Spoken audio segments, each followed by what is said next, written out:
Hi again. So today we are going to uh, analyze bishop takes f6 move. Now, of course, queen takes f6 doesn't make much sense because at least because of knight d5, queen has to go to d8 and black simply gets a much worse version of the knight d5 variation. So gf is forced if you want to fight for equality. Now, before it's threatening, so knight d5. Well, I would like to apologize in advance that this lesson there will be a lot of variations, a lot of theory, but well, what to do? First of all, it is a very important opening Sveshnikov variation. Secondly, this line, in comparison with all the previous variations in Sveshnikov we have checked already, it's very direct, and the price of a move is very high. So quite often both sides has to make only moves. So that's why you really need here to know, to move by move some variations. Of course, there are certain general ideas here, but they are rather simple. I mean, not so complicated. It's clear that black has to try to push f5 by all means, and that's what he's doing immediately here or a couple of moves later in the bishop g7 variation. And then white is usually trying to play c3 and to get the knight into the game, and it's pretty much about white trying to get the blockade in the center, or trying to use the central squares to create some more often dynamic tactical possibilities than strategical, because basically strategically black is doing pretty well with two bishops once he manages to get f5 to castle, but his pawn structure, his king sometimes is a bit weak. The pawn structure is strange. From one point of view, well, black often gets a powerful center, but also the center is getting under attack, and white's knights are pretty active, jumping around. So, well, but basically all this is not so relevant, frankly, because as you will see, the variations are quite direct in many lines, and you just need to know really move per move many lines. This was not the case in the knight d5 bishop e7 variation. I mean, of course, still also, but you could afford to play more positionally there with both colors. Here you cannot afford it, because if it's also possible to get worse with white here. It's I mean, it's quite a risky line in general, but well, of course, also very challenging for black. If you're playing white, you should understand that black also is it's also much more risky for black than the previous lines we have considered. So here there are two moves, f5 and bishop g7. Well, let's start with bishop g7. There is less theory. Actually, according to nowadays current state of affairs in this line, in fact, it is a pretty good line. I mean, I don't see any real advantage for white here. Actually, it's very, very direct, maybe even more direct than f5 move. At least there are less options for white. But from other point of view, this variation, okay, it's very forced, even much more forced than f5, and basically black is trying to make a forced draw. If white knows the theory and playing main lines, then black is just needs to know move per move, very long lines where sometimes he ends up in a slightly inferior endgame, but basically very drawish. Here you really need to memorize after bishop g7 the variations. Well, there are just two possibilities for white to transpose to the f5 line. I will show you this immediately, and then we will investigate those lines via the f5 move order. So one is c3. Well, actually both are via the c3 move order. Now after c3, black must play f5 already, because knight e7, this is a move black is playing against bishop d3. Here it already doesn't work, because white takes, knight c2. Now there is of course winning, I would say, positional threat knight e3.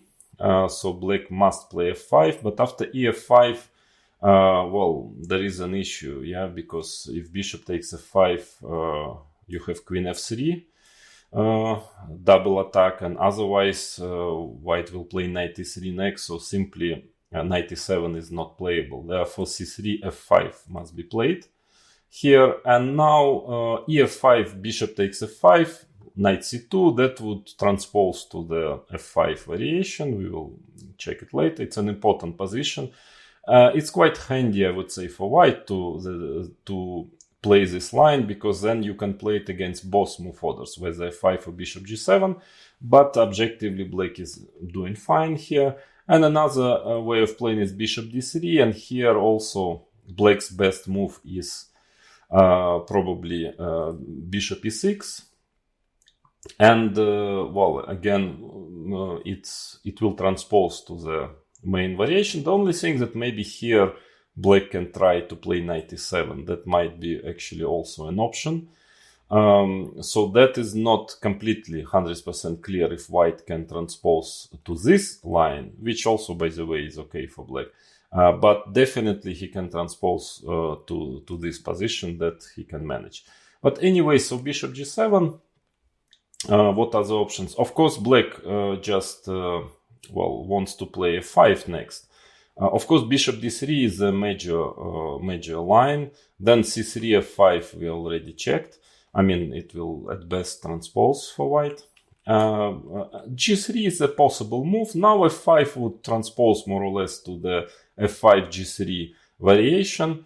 But actually engines are pretending that after quite strange play, knight e7 here, knight takes e7, queen takes e7, bishop g2, and now d5 is quite an original move, this pawn sacrifice. I mean, it's not, it's quite a typical move, but here it looks like it shouldn't work because queen takes d5. Well, obviously if ed there is check on b4, yeah, of course.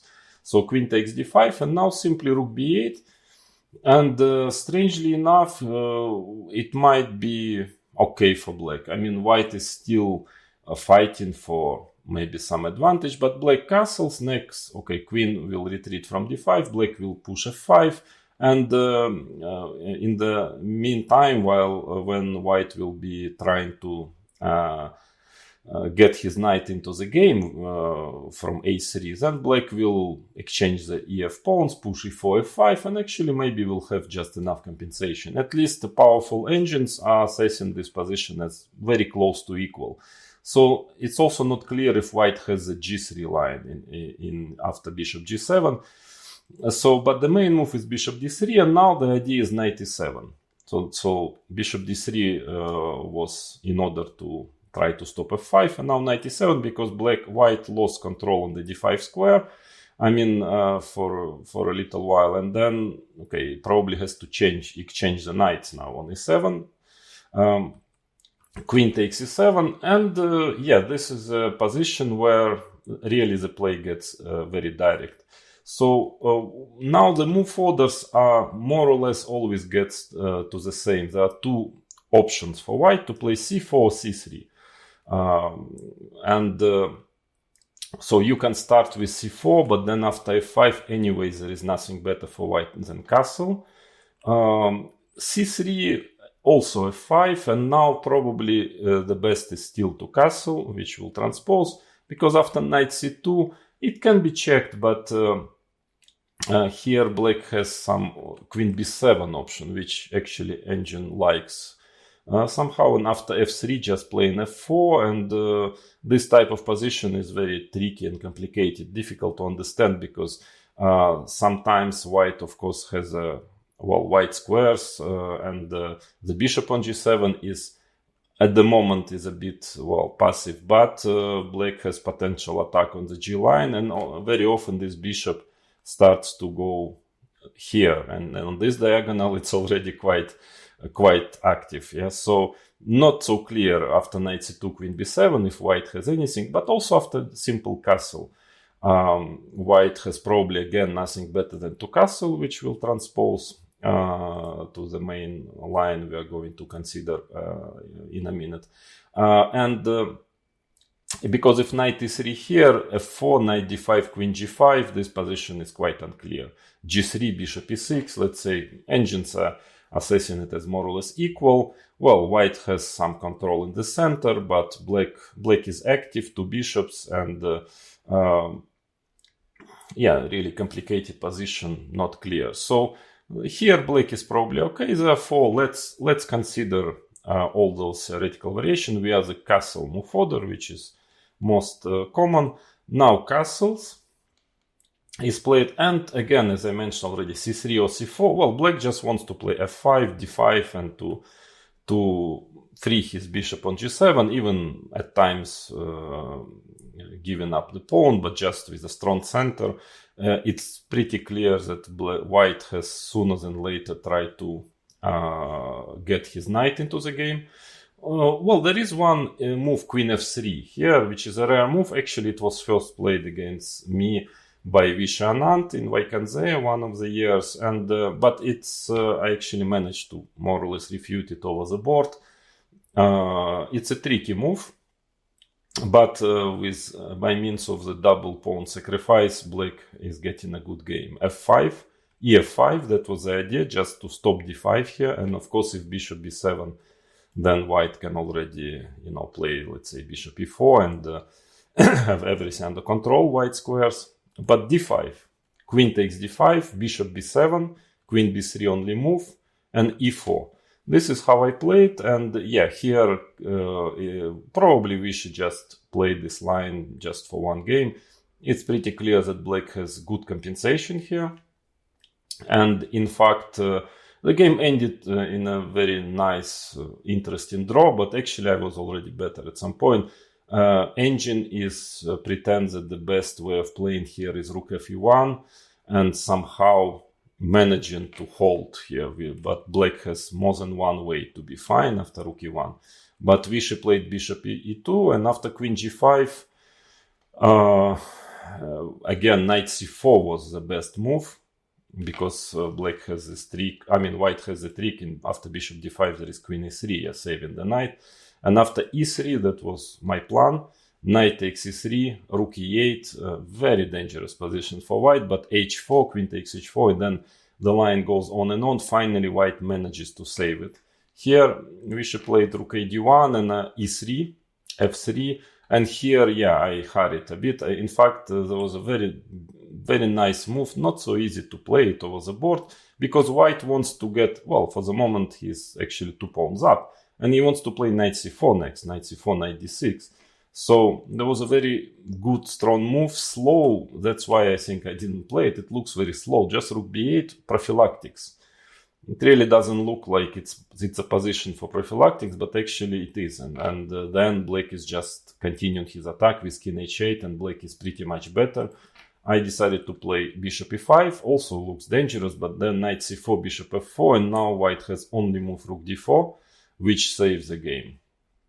And finally it ended in a draw. I played bishop d5. Now in case of rook d5, queen h4, it's a perpetual, simply. So Vishy took on f4, took on e3, queen f5, and it's, well, more or less equal position, and soon the game ended in a draw.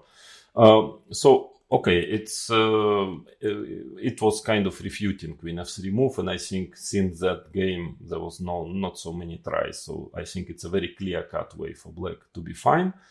And then c4, c3. Let's start with c4. This is, well, by far the main move theoretically, but from other point of view, well, it's actually now already analyzed very heavily, and it looks like black is holding a draw in every line. No more than that, black is not really having any winning chance unless white starts to go crazy. But it's very difficult to find something for white already here. So f5 is played, well, with a lot of tension, of course, on the board. The very typical idea, cb5 is not good because d5, very typical. So black really needs, in this system, needs to open up his bishop on g7, and especially considering this knight out of play on a3, Very often he can even sacrifice white 1 or at times even 2 pawns to achieve it. So CB is not a good move. Then there are two main moves here. Obviously if EF, also E4. So not a very big choice for white in this position also. So queen h5 or queen f3. Queen f3, first queen h5 was the most considered to be the main line, then queen f3 became more popular. So queen h5, now I think that actually black has two ways to be fine. The old way is rook b8. And maybe it is the simplest even, yeah. Rook b8, again, the simplest, the most direct, I would say probably. Now the line goes, because now black wants already to take on e4, play f5 for instance, so white has to take on f5, e4, very forced play here. Rook e1, bishop b7. Now white has all sorts of moves like rook e3 and so on, but you can check it with engine, plays so direct that you don't need my explanations here. It's nothing positional, it's just forced variations here and there. So the main line goes queen g4. Here it's not a forced draw, obviously. So, but probably black is just doing well after rook e8. I mean, if not queen g4, white can do several forced draws. But after queen g4, rook e8, cb, king h8, b8, bishop a8. Quite a position. Black is 3 pawns down, but has a very big initiative. You see now he wants to play rook g8, and let's say bishop b5, rook b8, a very complicated position, but perfectly fine for black. Engines say it's 0-0, equal position, but without any forced draws. So black has initiative. I like black. I like two bishops, also g line, but of course it's very sharp, but I'm pretty sure it's fine for black. But then so that was supposed to be the way to meet queen h5, but lately engines found something extremely direct, even more direct. It's to play d5 here. Well, white has to take cd5, and now okay, of course something humans would never manage to find themselves, queen d8. I mean, don't ask me why, but it looks so strange, but it is the best move in the position. Well, I explain actually, of course, why. Because if you take immediately on e4 and play f5, then of course white has d6, attacking the rook on a8. Then if you try to play queen d6 with the same idea as queen d8, then white has quite unpleasant rook ac1 resorts, and then rook c6 comes sometimes. That's why queen d8. And now black wants just to take on e4 and play f5 and then play e4. And simply, as I mentioned already, simply to play for a compensation, having two bishops and very strong, especially bishop on g7. And actually, yeah, it doesn't look like it should be enough, but it is. Yeah. Computer thinks that ef5 should be played, because cannot really see any defense against taking on f5. And I would just show you something like that. Black can take, play f5. Bishop b1, let's say e4, and yeah, and just having a good compensation here, especially because of this powerful bishop. And bishop on b1 is not, yeah, it's not a great piece. So that's why also f3 is actually well, very dangerous, because f4, black is playing f4 here, and well, there is a serious issue with the queen on h5. Let's say king h1 or whatever move, then black simply has rook b8, and now you want rook b6, rook h6. Actually here it's almost only way for white to stay in the game is to play g4, rook b6, g5, at least not to lose the queen. But after rook g6, rook g1, black has many ways to play, has just very good compensation for the pawn. Don't forget bishop from g7, one day it will get to c5 somewhere. It's a totally different bishop. By the way, this is one of the very important factors in this variation, is that this seemingly passive bishop, especially in these structures when black plays f4, at times becomes extremely dangerous when it gets to the other diagonal. And like we are here, we are f8, but more often we are f6, d8, as I mentioned already, b6. So you have to watch out for this maneuver in certain situations. So ef5 is the main move, and now queen takes d5. Again, the game is very forced. Rook a d1, e4, bishop takes b5, queen takes f5, takes, bishop d7, otherwise b2 pawn is hanging, and this position takes on d7, black gets back the pawn, knight c4, bishop g7. Well, white has a certain initiative because black has, well, a little bit damaged structure, and the knight is pretty active, rook is on the 7th rank. So, well, white theoretically is pressing a bit, but frankly, it's not too difficult for black to manage a draw in this position. So d5 is considered to be almost a forced equality, yeah? Even though rook b8 is still okay, in my opinion. And then that's why at some point queen f3 became very popular and actually was creating a lot of problems for black. I remember, I think I even stopped finally playing bishop g7 because there was a period of time I played mainly f5, but also it's a period of time I played bishop g7. After queen f3 it was quite difficult to find something which would fully satisfy me, but finally powerful engines found some amazing actually way to equalize after queen f3 because, well, again, it's difficult to, I mean, you cannot take obviously on e4 because you're just losing material. I mean, queen e4. And then white already wants to take on f5 here. And compared to the position with the queen on h5, black doesn't have e4 anymore. So that's why black would try in this position to play bc. I remember there were a lot of discussions, theoretical discussions in this position. d5, it's very forced. e4, queen e3, bishop b7, d6, queen f6, bishop c2, and let's say 4 queen h3, and the theory goes on and on here. I remember analyzing a lot this position, but finally, maybe even if black manages to hold it, the game is sharp but also very direct. But anyway, black is really, well, by only moves if he manages, but finally was not sure. So since that was a line which I was not fully satisfied with and I couldn't really see what else, I think I tried some other moves but also didn't really work. And then, so finally I gave up this variation because black cannot really avoid this position. But nowadays engines found the queen b7 move, and it seems that again it's almost a forced draw.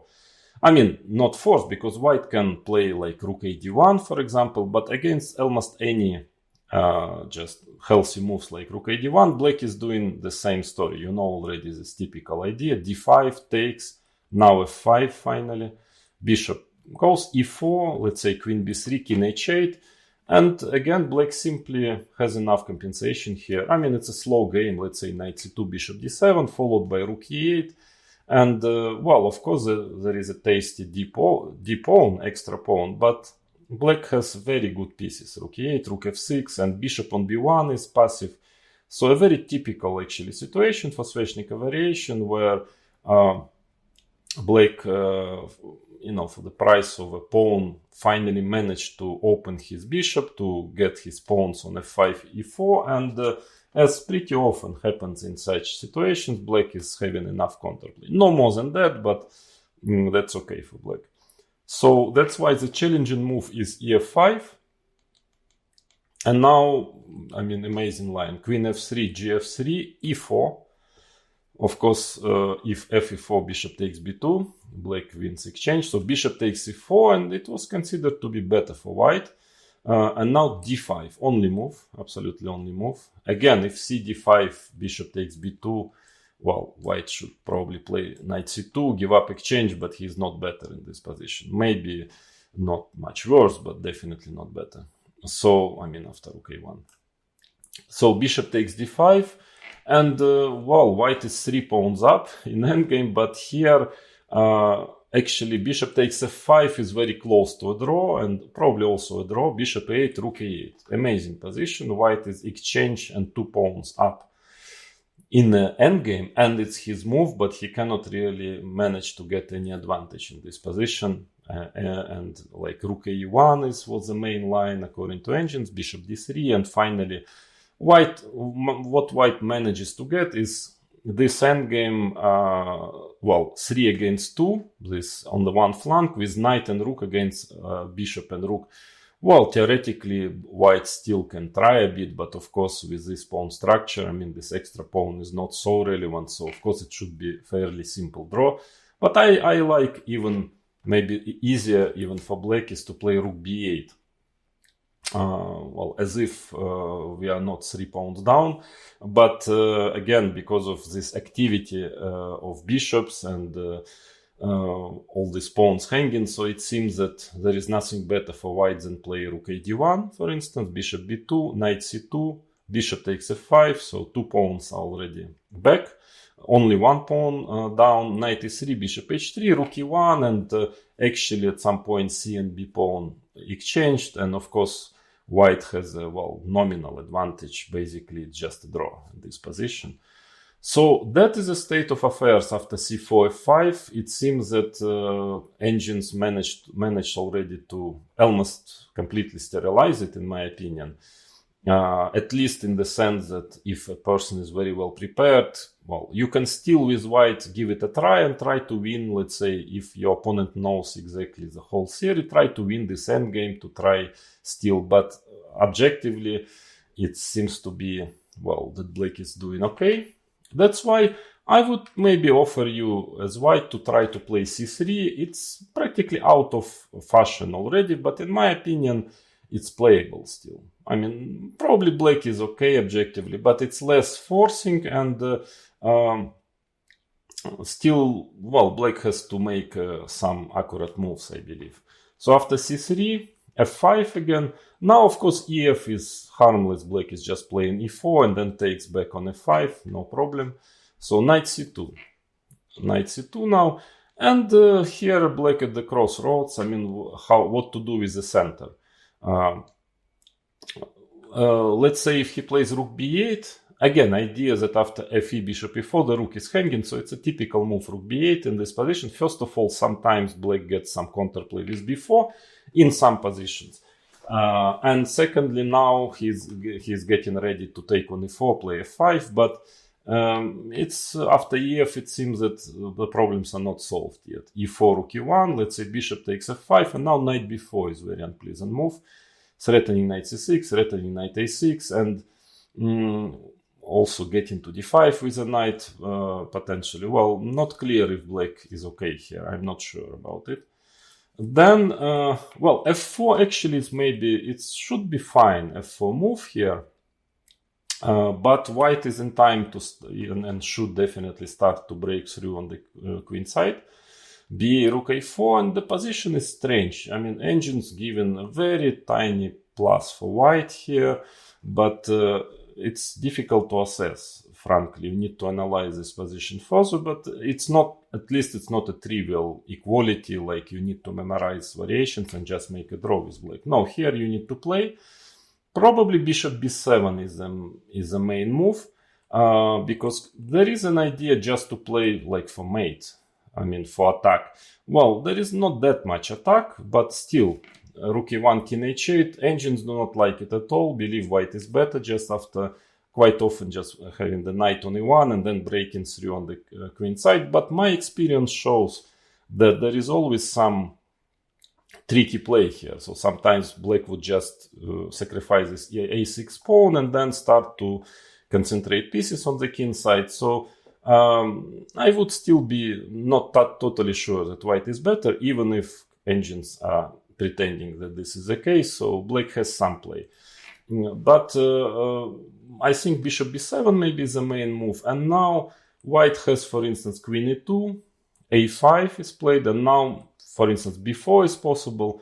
Just trying to play for a small advantage after ab maybe taken on a8 and taken with a knight on b4, because black is already, you know, ready to push in the center. But here, again, maybe it's not so much objectively, but practically unpleasant to play with black. He needs still to be very accurate with his bishop on g7. White wants bishop c4. So still, yeah, black has to solve some problems, at least practical problems. Or engines like this, knight b4, a5, knight d5.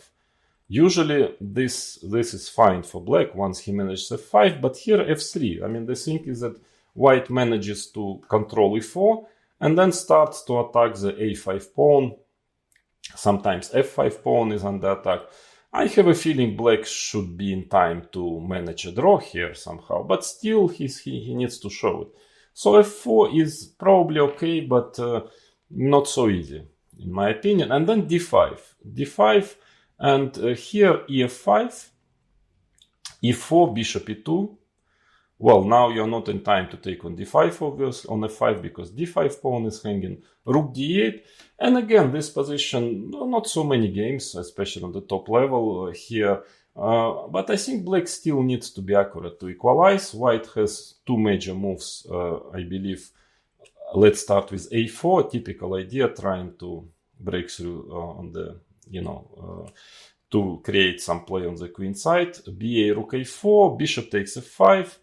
Actually, now white can take a pawn, but engines actually believe that, and it's quite normal, typical playing queen g5, and after exchange of the queens, simply next f5 and rook b8, and, well, black has enough play to equalize, I mean, to make a draw in this endgame.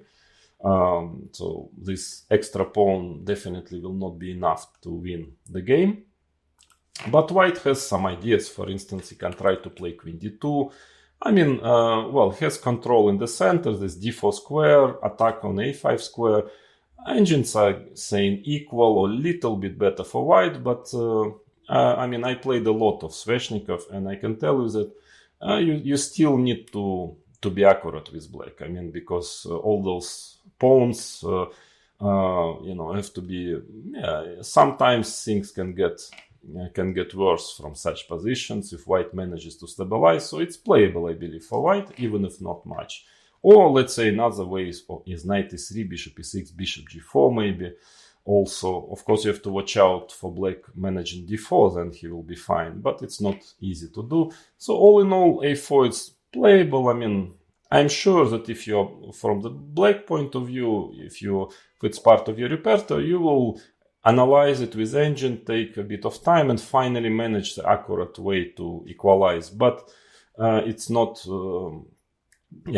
always easy over the board. So, and another idea is bishop g4, just to protect this pawn. For instance, queen g5 and let's say g3, some useful move. And after taking a4, again, trying to to get some play there, and also very, very tiny beta for white. I mean, almost equal, but again, zero risk for white, and black still has to show how exactly he is making a draw. So that would be my recommendation for white. Frankly, I don't really see what else, because sometimes you can play c4 just to check the knowledge and the memory of your opponent, but frankly, if he's very well prepared and knows everything, well, I don't see, the lines are pretty direct. So, so bishop g7, finally, I can assume that, I mean, it's pretty good variation, only that, the game is very direct, and that's why, well, most of players prefer f5. Actually, after f5, well, there are more options for white, even though most of those options are already practically refuted or not dangerous at all. But the plus of this f5 variation that you can, there are more chances for black to play for a win. I mean, the game is more complicated, and now let's move to this f5, which was, by the way, my main move. I mean, how I most of the time played in this position. As I've mentioned already, after f5, white has more reasonable tries. So let us start one by one from the worst to the best. Well, first, for some brave heads, knight takes b5. There is a brilliant sacrifice. Well, okay, after all, instead of spending time, getting this knight c3, knight c2, knight e3, it's all too long and boring. So why not just to give this knight for 2 pawns and a few tricks maybe, but it doesn't really work. I mean, simply bishop b7 here, ef, and now, well, black is simply better. Queen h4 is a good move, by the way, but the simplest is rook c8. c3, because queen a5 check was threatening. Of course, now queen a5, c3, queen takes b5, knight c7. So rook c8 creates the threat of the check on a5. Let's say c3, bishop g7, black simply develops, wants to castle, and queen f3, bishop f6, black is much better. So this is really not good, knight b5. Then there is another move, c4, which is also not good, but by the way, it was played by, even I think by Hikaru Nakamura in classical chess long ago against Boris Gelfand. I think Gelfand played b4 and also knight c2 and so on, fe4, I think also got a reasonable position out of the opening. But I don't know, first of all, bishop g7 looks perfectly fine. cb, knight d4, and black has, well, very good play for this pawn. Very typical way of playing, but here actually queen a5 check is even stronger. It's just better for black. I think it's very direct line. Queen d2, takes, bishop h6 check, king d1. And now, well, many moves are fine for black. For instance, king f8 is only black who can try to fight for advantage. But there is a funny line, fe4, pretty direct also according to engines. cb, knight d4.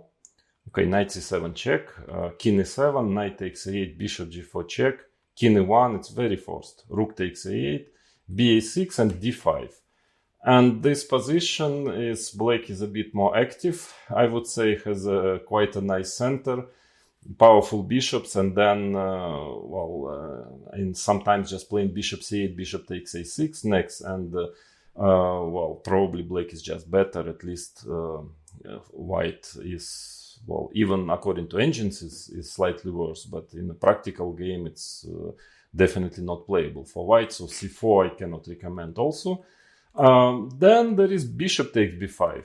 This is better than knight b5, ab, knight b5. Actually, here it might even be that it's enough for white to make a draw, but obviously, I mean, it's absolutely clear that white is not fighting objectively for advantage, but the positions are really crazy. So you need to check it yourself with engine. I mean, but you need a powerful engine because it's such a complicated position that even engines are sometimes starting to change their mind. You know, I mean, it's for sure black is fine here with more than one way.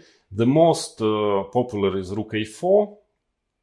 Knight bc7 check, king d7. Well, what a position. Now, for instance, there is a move b4, and black has many different ways of playing, but for instance, queen h4 is okay, which would probably simply transpose, so castles rook g8.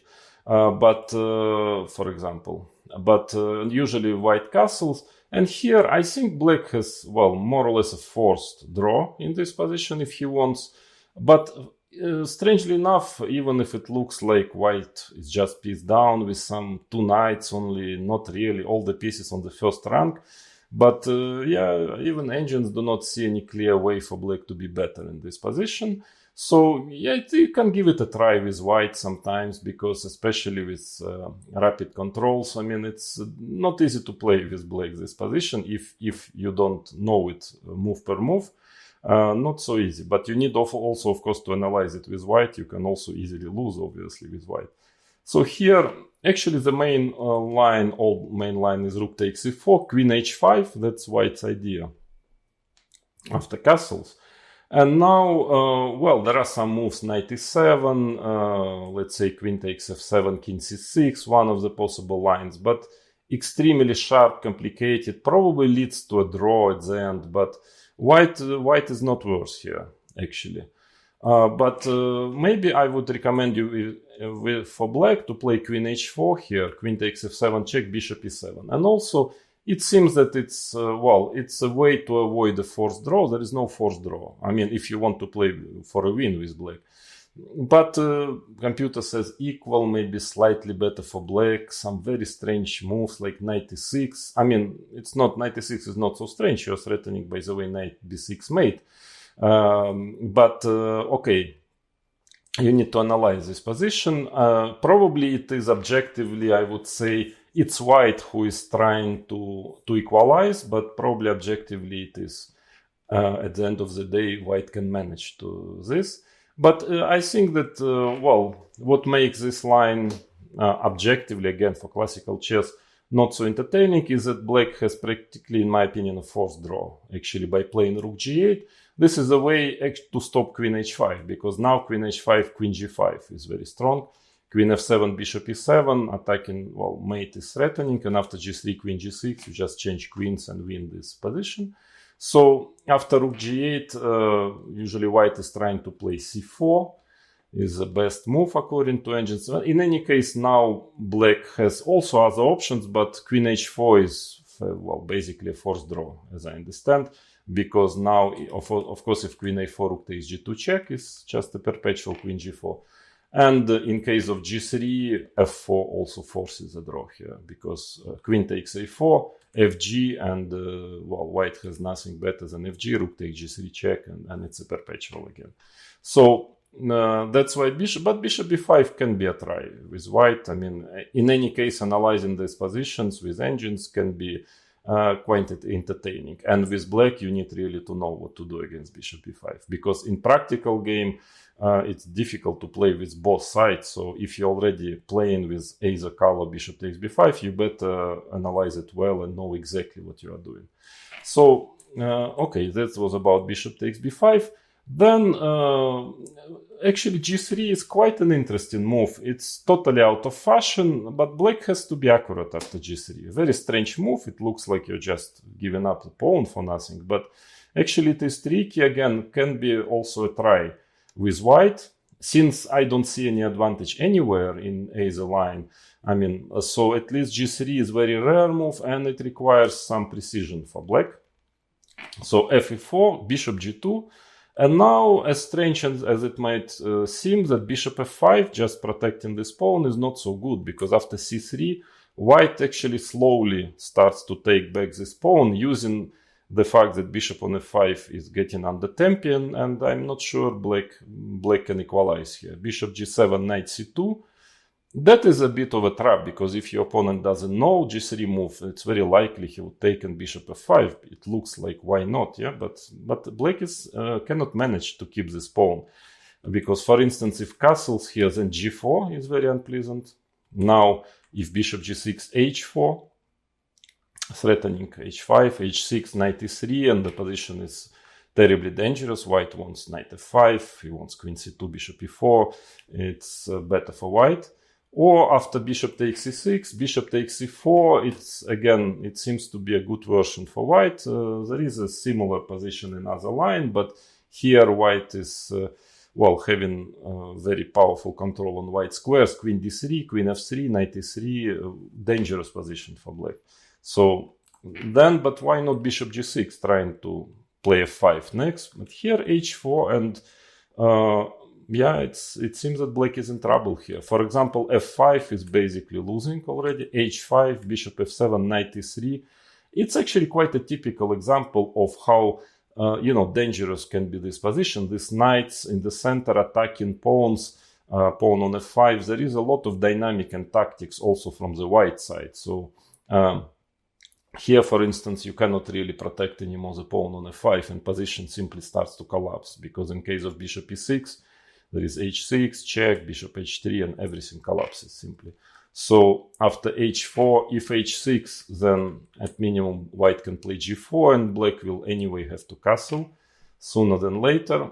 And after h5, now there are few ways for white to play, actually a few dangerous moves, but a4 is quite nice. All of a sudden white starts to bother black on the other side, and it's not clear what to do. AB is a threat now, and if BA, for example, first of all, knight e3 is very dangerous, but also even rook a4, f5, and rook c4 is very unpleasant also. And then somehow rook c8, knight b4, and after knight b4, queen a4 check. A lot of tactics, very powerful initiative for white. So that maybe knight e3 is even simpler. So after e4, castles, and now back to this flank, g4. And very, very dangerous position for black. I mean, I don't recommend you to play it.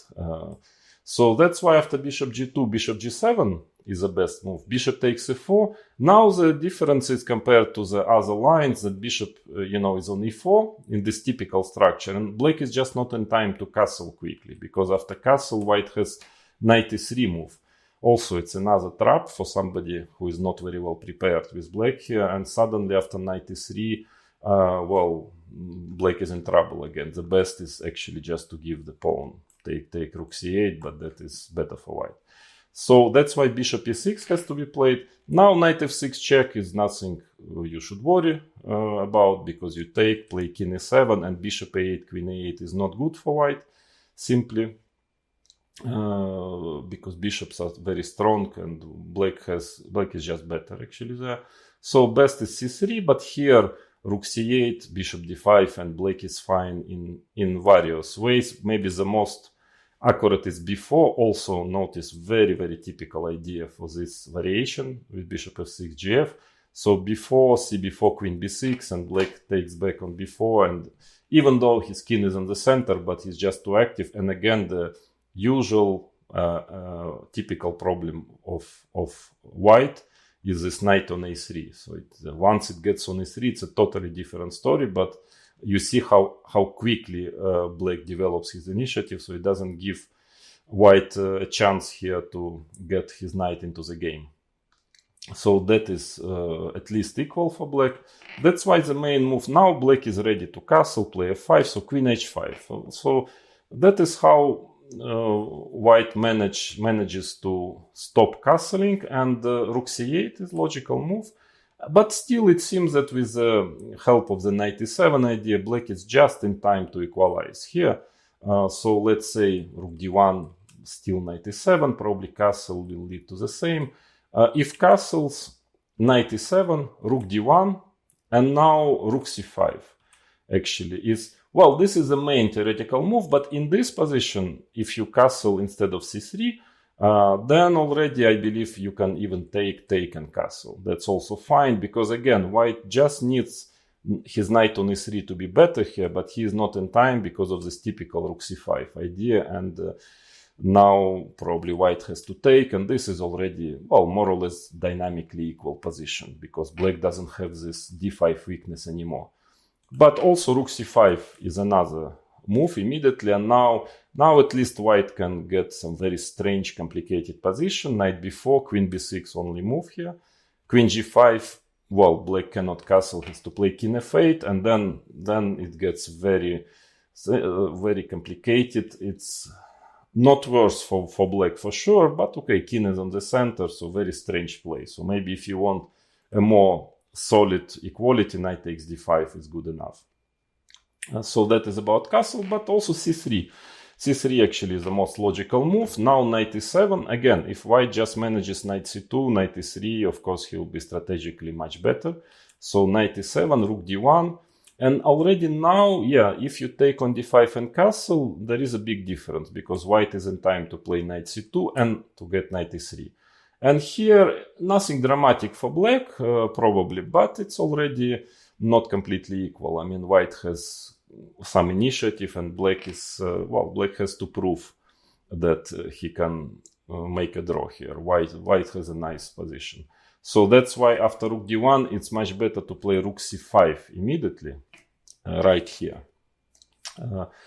So white taking on e7, queen takes e7, knight c2. Now again, white wants to threaten knight e3 with a strategically winning just position. But d5, just in time, bishop f5.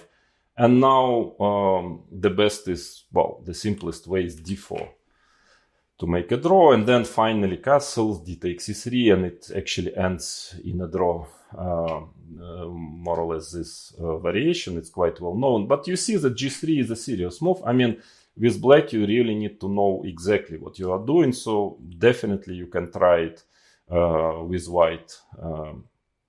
I don't even know why it's out of fashion. I mean, I know because it's this main line which I gave you, it's really a draw, but I mean, it's black finally manages to equalize, but at least it's a good try, because I'm absolutely sure if your opponent doesn't know much about g3, it will not be easy to find all those accurate moves. But objectively, black is fine. So with black, you are ready to face g3 now. Then what else? c3. Yeah, that brings me mixed memories, this move c3, because in my first ever game of Sveshnikov variation, which I played, it was actually it was in the last round of the very important game, was the Soviet Union Championship under 14. I was 12 at the time, and I think I was sharing first, and I needed to win the tournament. So I played the Sveshnikov. My opponent played c3, and I didn't quite understand. I mean, because I've studied this, with some kind of book, not a great book, but still they were writing something about Sveshnikov, and of course they were writing only about this move for the EF bishop f5, c3, bishop g7, knight c2, and so on. But then my opponent played c3, and I started to think about it, didn't know this move. Of course, I understood that I can play bishop g7, but I just didn't understand why not fe4. I mean, anyway, especially since I need to play for a win, I thought maybe he wants to play knight c2 and then to try to... But okay, game seems to be complicated and looks fine for black.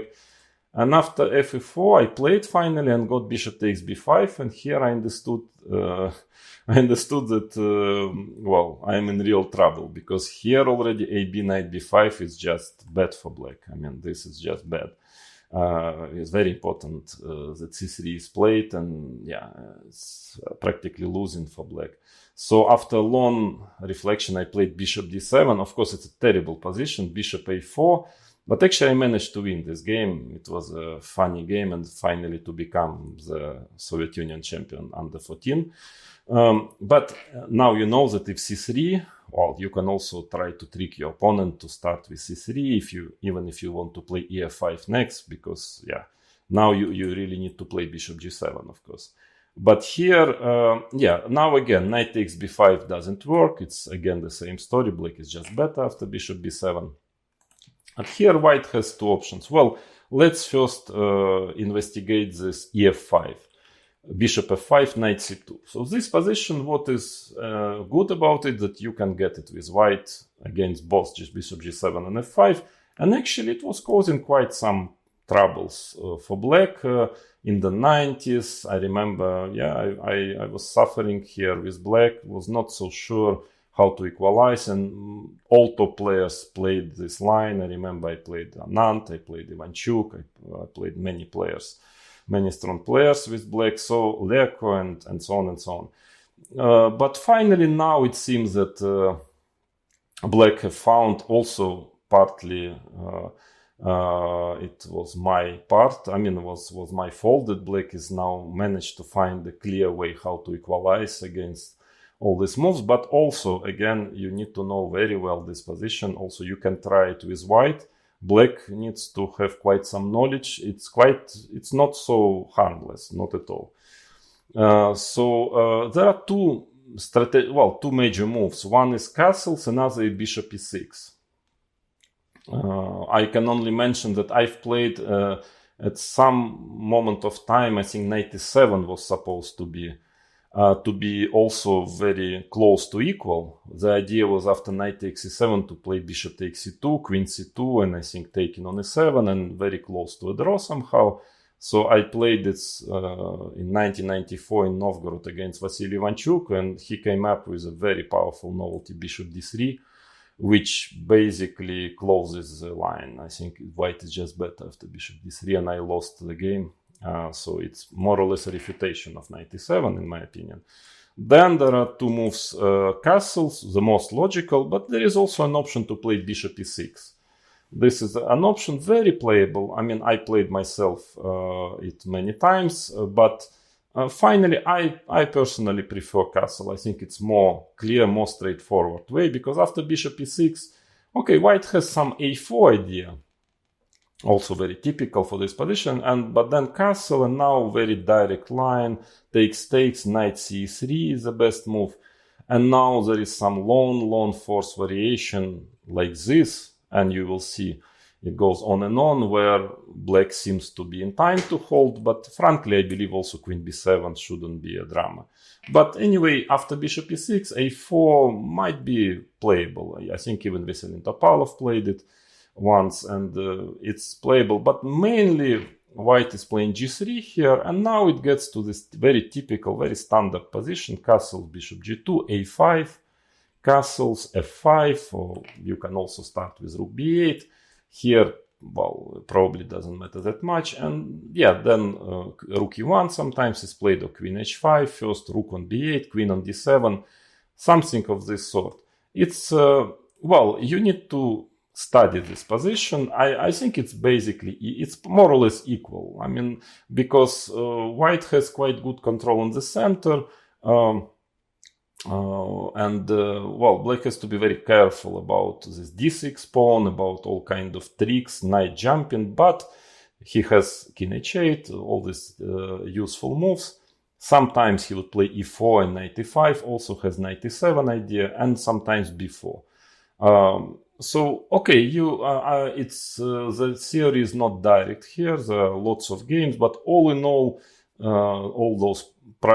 this practice finally showed that black has enough counterplay for equality, but you can play it with white. I mean, it's a complicated position, so it's you can study this. I mean, that is more or less playable. The more difficult is to find something after castles, because castles gives white another options, but you cannot anymore play the g3 line. Because now if you start with g3, it's just a mistake. Black has a very strong move, bishop e4, so you cannot manage g3. Or, yeah, if a4 already also it's a better version for black, then bishop e6, a4. Now simply knight e7 is perfectly fine. So it's, I mean, it's a bit early, a4. Of course, it's tempting to very typical move, and it's usually the main idea of white, but he is not developed yet. I mean, it's clear that white lacks development, so black is fine here. That's why knight c3 has to be played, and bishop e6 now. By the way, I want to attract your attention on the move bishop d7, which is not popular at all and looks very strange. I mean, logically bishop on e6 is better placed, but it might be an interesting move, because I remember at some point I was trying to analyze to find an advantage for white. I couldn't really manage. So bishop d7 might be interesting, but there is nothing wrong with bishop e6 either. And this is by far the main move. So now the point is, if you play g3 now, then already f5. The knight is too early on e3. You need to keep it on c2 for a while, because here very often f4 starts to be a threat. Yeah, so this is really not dangerous. So that's the point why after castle you cannot really get this g3 bishop g2 setup. Then again a4, knight e7. By the way, b4 is also okay, but knight e7 is a very clear-cut equality, very direct, which can transpose. You can play a4 one move before, knight e7, knight e3, bishop e6. And it looks quite direct, more or less a draw. Takes, a b, exchanging on a8, bishop b5, pawn up, but queen b7, very typical. Again, plays that if white is, before developing, trying to create some play like a4, usually black is using this advantage in development to make a forced draw just tactically, and this is how it works. Queen b7, now c4, otherwise b2 pawn will be lost, and now d5 works. It's a tactical opportunity, and here white is not better actually at all. Works by tempi, but if you don't want, you can play with black b4. It's also perfectly playable. So all in all, a4 is not serious. g4 also here, it's not the same already as in this g3 variation. Well, white is lacking a couple of tempis, and according to theory, b4 is okay. I mean, the idea is that bishop g2, you just create a weak pawn, play rook c8, and white has his own trumps, black has his own trumps, the c3 pawn, black square, so more or less equal the position, complicated and equal. But maybe even simpler is just to play knight e7, bishop g2, rook c8, and black wants knight g6 very often. Let's say if castle, then knight goes to g6, so Here, compared to that variation where bishop was on e4 already and white was playing queen d3, getting full control on the white squares, here it's not anymore so easy because black also can jump out with queen to h4, bishop on h6. Again, according to engines, equal position, just complicated equal position. And I think, yeah, it's true. I don't like to play like this with white because it's very committing. I mean, now your king is always weak and, okay, you lost control on black square. So I wouldn't recommend it. I think it's in a practical sense more easier to play with black. So then bishop d3 is the main move by far. f5, and here, yeah, all 90s and second half of 90s, I had a lot of games here, and yeah, it was not easy, but now I think already, well, it's more or less clear that black is fine in this position. So what are the moves? For quite a while, bishop c2 was considered to be pretty dangerous. Move before engines, can you imagine how weak were engines at that time? Now they find it in a second, found that there is a more or less, not a more or less, actually a forced draw by playing f4. Okay, it was supposed to be bad because of queen h5, but then rook f7. This is a very important variation to know, because if not f4, white has a very, well, serious chances for advantage. But here it's a forced draw. Bishop h7, king f8, bishop f5. And with these tactics, white manages to, well, to keep the pawn, but queen e8. This move is very strong, and now takes, queen g4.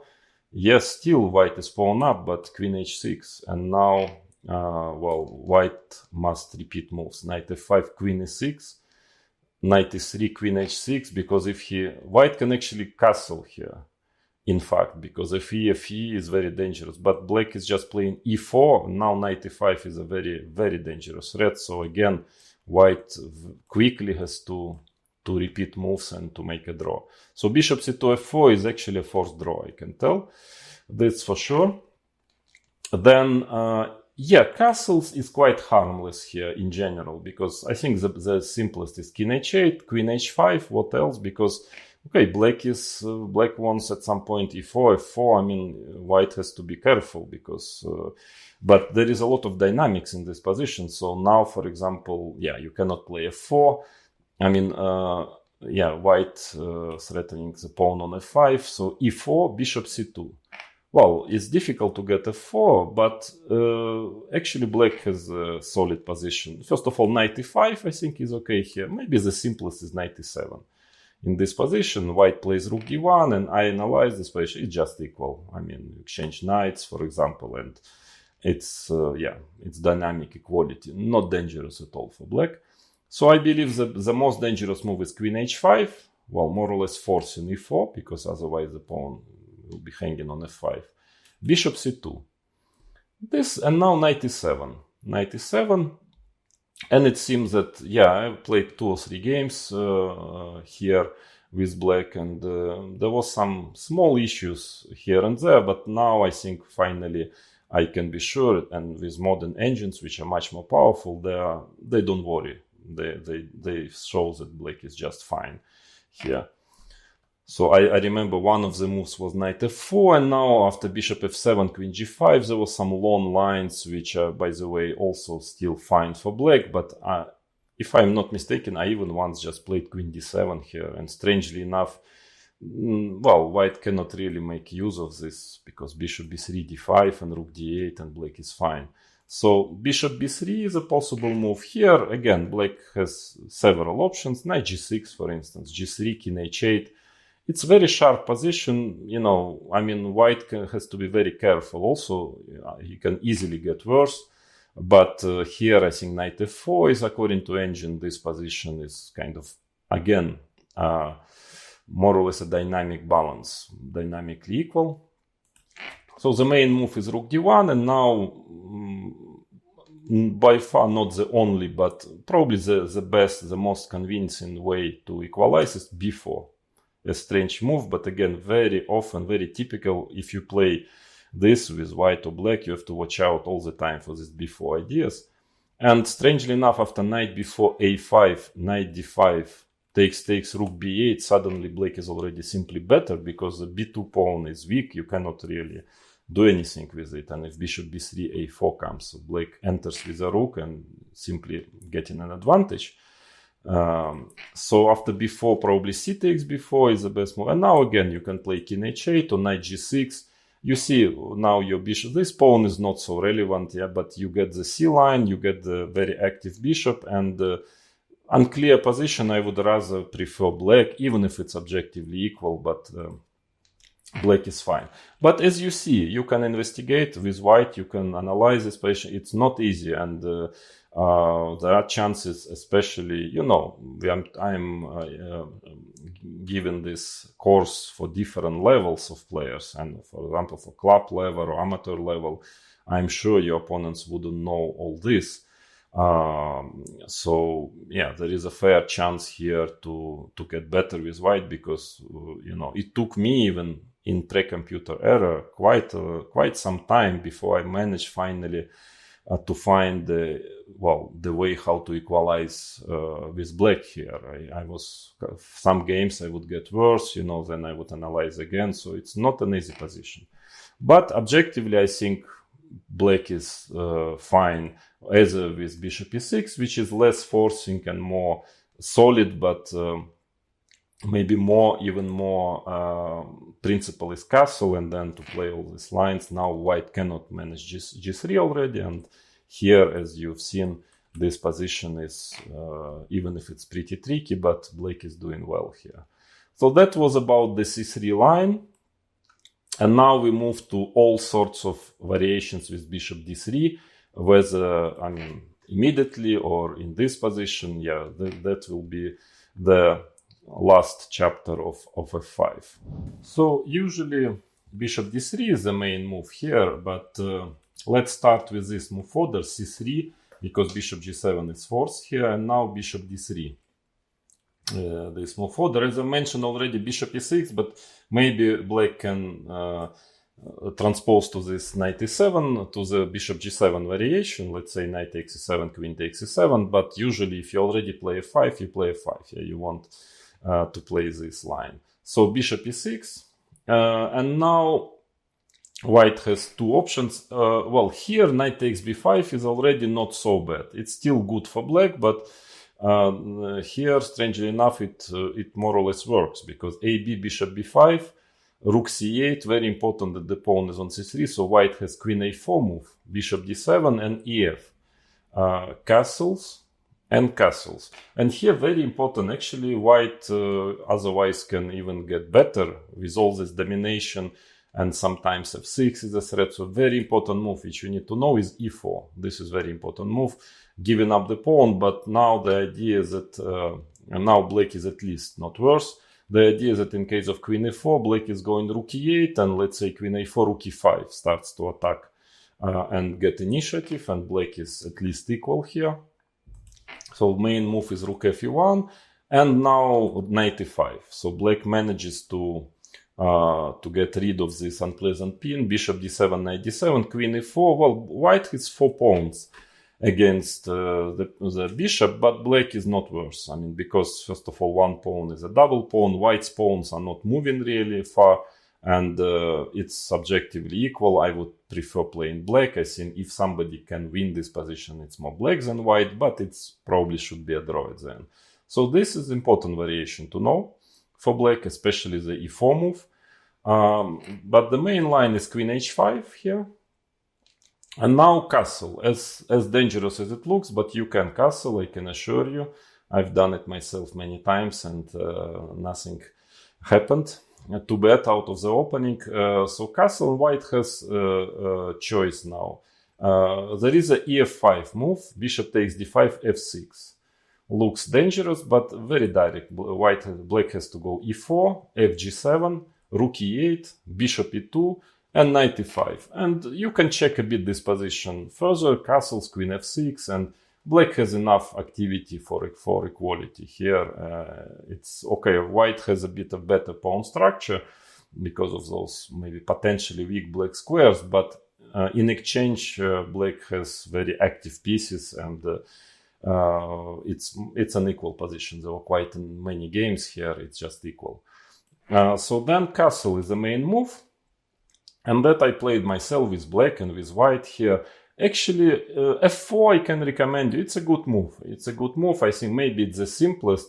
But the problem also that I had at least certain idea here with white how to proceed. But at some point I played in Vaikanze against Luke Van Velde, and he played f4, which was considered to be not a good move because of tactics. Bishop e4, f5, knight f4. And, well, black has to destroy his pawn structure. Ef, bishop takes e6, but after rook c8, I think, well, just because black is in time to push b4, and I believe that it's, even if it's a little better for white, but actually it's practically a forced draw, and I couldn't manage anything in this game. Game ended in a draw, and after analyzing this position, I also couldn't manage to find an advantage. So if you want really like a clear equality, just to make a draw, fe gives you a very good chance for a draw. So that is quite a problem, because after f4 at least the position is complicated, even though black seems to be doing well here. Now the thing is, if knight c2, f5, black can just be better here. So rook a d1 is played. So the idea is that now after f5, well, ef, so it's against f5. Here white has f6, and the big difference that in this position the d5 is hanging. Yeah, that's why rook d1. And for quite a long time, rook b8 was supposed to be the best idea, knight c2 and queen d7. That's the way black played, and I lost once rapid chess game against Vishanant. It was not so easy. I think somewhere here I had some ideas for white. I thought that white can try here, but lately engines are very happy just with a totally different plan, just playing king h8 and next knight e7 against any move. Let's say knight c2, knight e7, and also rook g8, bishop f8, trying to play on g line. And yeah, it seems that black has no problems here, so that is also fine for black. So all in all, doesn't seem to be too dangerous, this c3 bishop d3 variation. So then we move to bishop d3 immediately, which is probably the main line. Bishop e6 has to be played, and now for quite a long time actually it was supposed to be well, first c4 is just not good, queen a5 check, you have to play king f1 and then takes rook c8, black is already better. It's a sharp position, but with a king on the center and knight getting to d4, it's clear that white is, well, knight on a3, so c4 cannot be recommended. Then with the move c3, you can most probably, yeah, actually that is another way to get this position if you want to get it. Maybe even simpler than c3, bishop d3, because here, well, you have to play bishop g7. Because I think the problem that if you take immediately knight e7, then knight takes b5 is possible, and white is just better. So bishop g7, and that is transposition to the line we have just checked. Then for a long time, queen h5 was supposed to be the main line, the best move, and there were a lot of discussions. Actually, bishop g7 now is probably not so good, because white castles, so he saved the tempi with c3, and that's why after f4, because already now castles, well, this is already not good. So black has to play f4, and now c4. Well, there is a lot of theory still here. Black was trying, maybe miraculously he can manage to save it, but it's very dangerous. And that's why from some moment on, rook g8 became the main move, and I won, by the way, a very nice game against Brodsky, quite a beautiful game in 1991, I remember. But g3 now, there are some other moves. I think he played castle against me, but I got better very quickly. So g3, and there were a lot of discussions here. Things were not totally simple. I thought black was fine, but not so clear. I even discovered some strange novelty here. Rook g4 won once in open with this move. But in fact, nowadays engines are just laughing. They just think that black is slightly better. And I mean, black is fine anyhow. First of all, even a move like rook c8 is okay. Knight d4 is basically almost a forced draw if black wants. So you can check it, just push the button. I mean, there is really, it's absolutely harmless is the wrong word. It's really not good because, but if you want to play for advantage, and I would recommend you to do this, rook g5 seems to be simply probably slightly better for black. So white has to come back to d1. Taking on h7 is bad.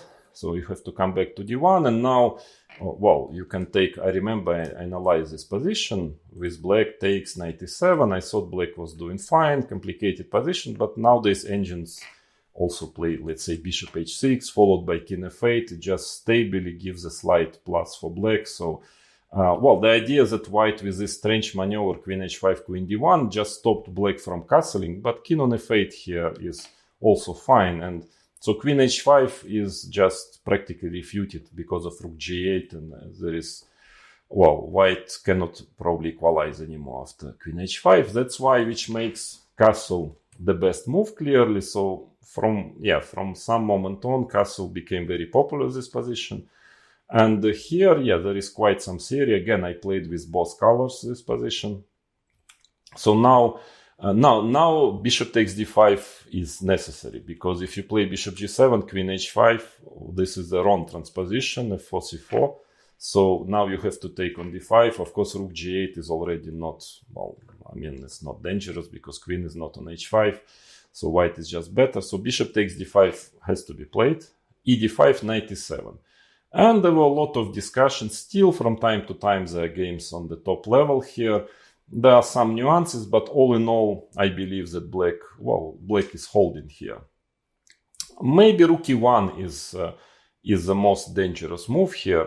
I mean, first let's consider direct play, like knight takes b5. You can actually win a pawn, but black has a very strong compensation. After bishop g7, you must go back to c3, because knight a3, e4, you just lose the pawn on b2. e4, bishop e2, and now black has a huge initiative. I mean, in various ways he can play. The most logical is knight g6, and he wants bishop e5, just develops his initiative, and this pawn is not clear what to do with this knight on c3, which is stuck, pawn on b2, hanging. I mean, it's definitely enough, or I would even say more than enough compensation for the pawn. So knight b5 is not great objectively, but also not great practically. In this position, I wouldn't like to play with white at all. Then there is another option, is to try to play c4, also trying quickly to break through on this flank. But after bishop g7, black, it's quite similar situation. It's a little bit better than knight b5, but still black has very strong play. I mean, if of course this is losing the pawn on b2. So let's say I think rook b1 is usually played here. e4, bishop e2, and first of all bc4 is completely fine for black, it's just equal. But also castle, I mean, this kind of play, knight g6 is also, black has definitely compensation, because also the knight on a3, once it leaves, an a2 pawn is hanging. This position is sharp. I mean, if you want something safer, you can take on c4, but I think black is for sure okay.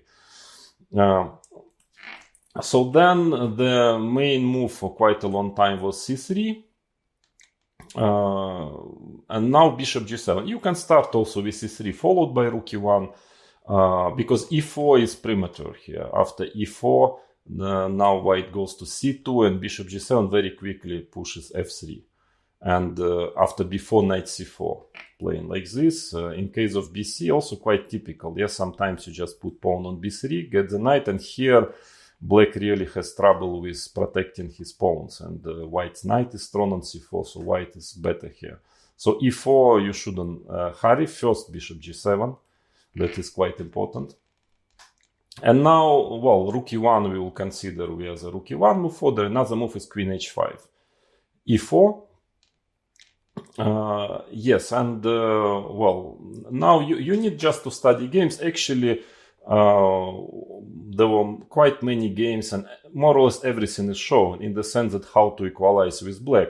But yeah, you need to remember, you need to study games. But well, just to save time, to just to repeat some games to show you. It doesn't make sense. I will just probably tell the games and you can just check it and push the button, so to say, check it with engines. I think it's all correct. Let's say bishop c2 is quite a dangerous move, but after castle, rook a1, very important move is queen c8. Otherwise, strategically, black have a good position. It's just that white wants to push f3 or g4 to start breaking through there. But queen c8 is a very multifunctional move, protecting the pawn on g6. So now the black can take on d5, maybe, or play knight g6.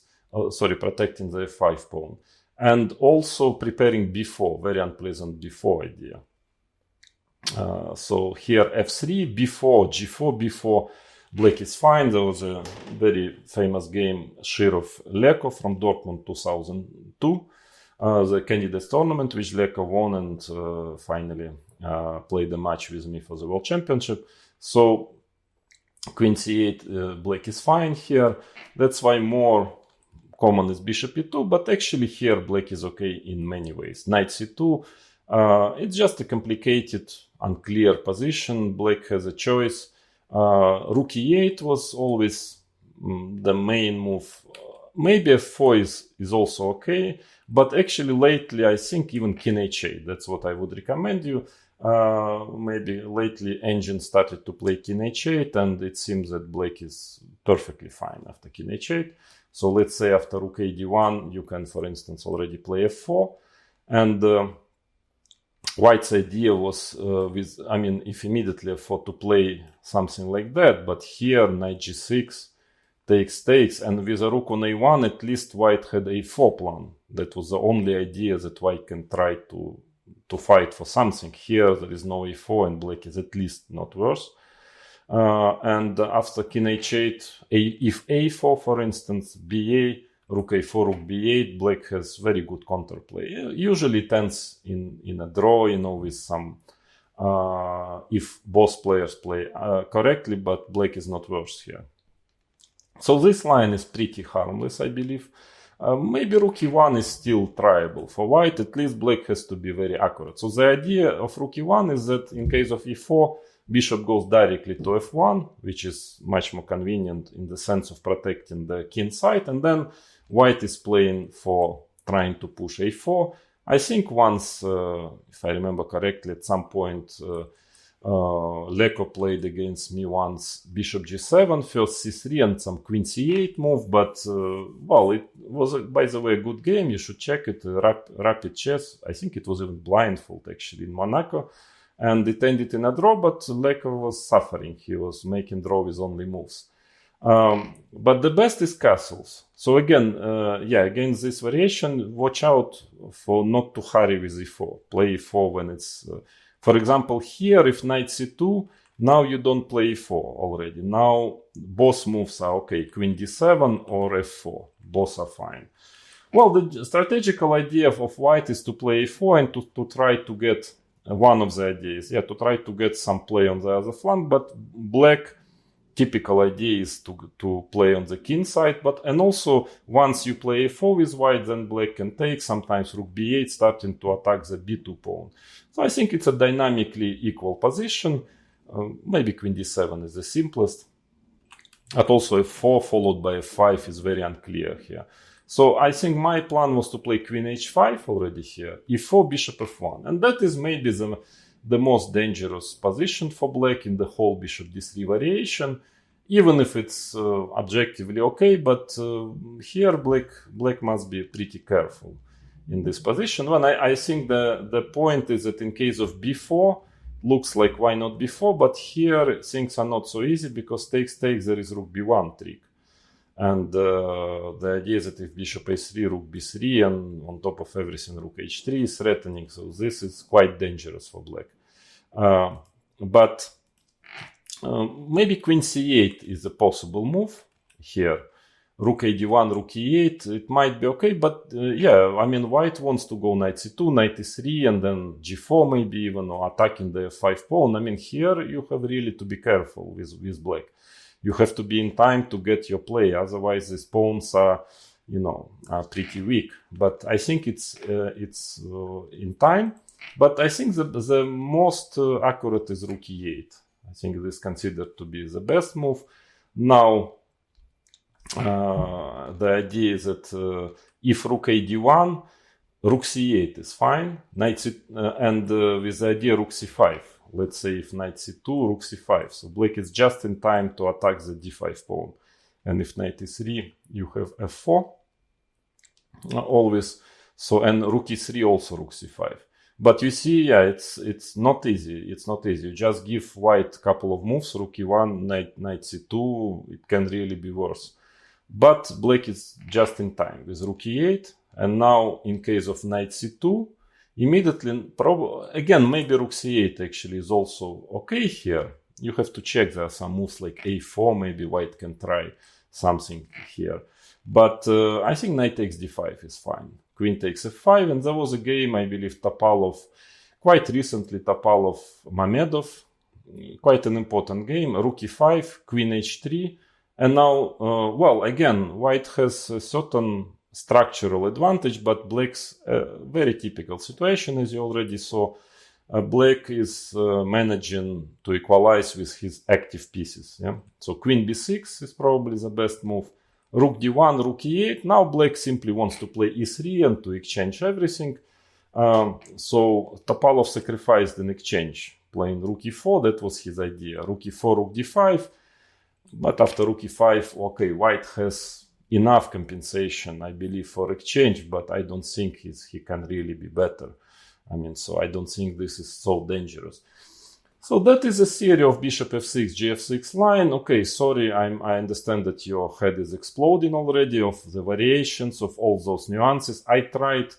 It's not all the theory from A to Z, because it's huge, the theory there. But I think I gave you the most important information about the Sveshnikov variation. I think you can already play it with both colors.